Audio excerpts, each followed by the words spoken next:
ആത്മകഥയിലൂടെ party മൂടിവെച്ച പലതും പുറത്തായി.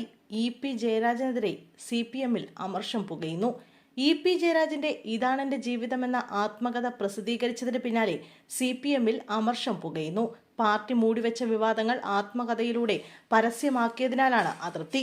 സംഘടനയ്ക്കുള്ളിൽ P Jayarajan ഇ.പി.ക്കെതിരെ നടത്തിയ വിമർശനങ്ങളിലടക്കം തുറന്നെഴുതിയതാണ് ഇ.പി. ജയരാജനെതിരെ പാർട്ടിയിൽ അതൃപ്തിയുള്ളത്. ഇന്നലെ നടന്ന പുസ്തക പ്രകാശന ചടങ്ങിൽ പാർട്ടി സംസ്ഥാന സെക്രട്ടറി MV ഗോവിന്ദൻ പങ്കെടുക്കാത്തതും ചർച്ചയാകുകയാണ്.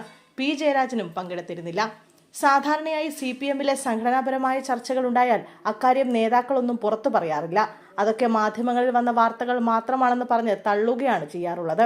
എന്നാൽ പി ജയരാജൻ സംസ്ഥാന കമ്മിറ്റിയിൽ തനിക്കെതിരെ വിമർശനങ്ങൾ ഉന്നയിച്ചിരുന്നുവെന്നും ബന്ധപ്പെട്ട ആളുകൾ വ്യക്തത വരുത്തിയിരുന്നെങ്കിൽ തനിക്കെതിരായ അധിക്ഷേപങ്ങൾ നിലയ്ക്കുമായിരുന്നുവെന്നും ഇ.പി. ജയരാജൻ ആത്മകഥയിൽ തുറന്നെഴുതി.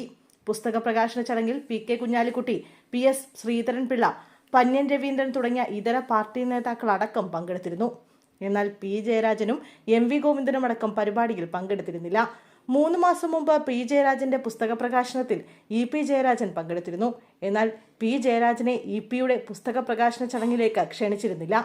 LDF കൺവീനർ സ്ഥാനത്ത് നിന്നും മാറ്റിയതിലടക്കമുള്ള അതൃപ്തിയും ഇ.പി. ആത്മകഥയിൽ തുറന്നു പറഞ്ഞിട്ടുണ്ട്.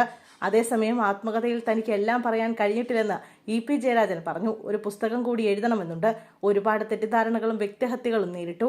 DC ബുക്സ് വരെ ആസൂത്രണത്തിന്റെ ഭാഗമായെന്നും ഇതിനെക്കുറിച്ചെല്ലാം ആത്മകഥയിൽ വിവരിച്ചിട്ടുണ്ടെന്നും ഇ.പി. ജയരാജൻ പറഞ്ഞു.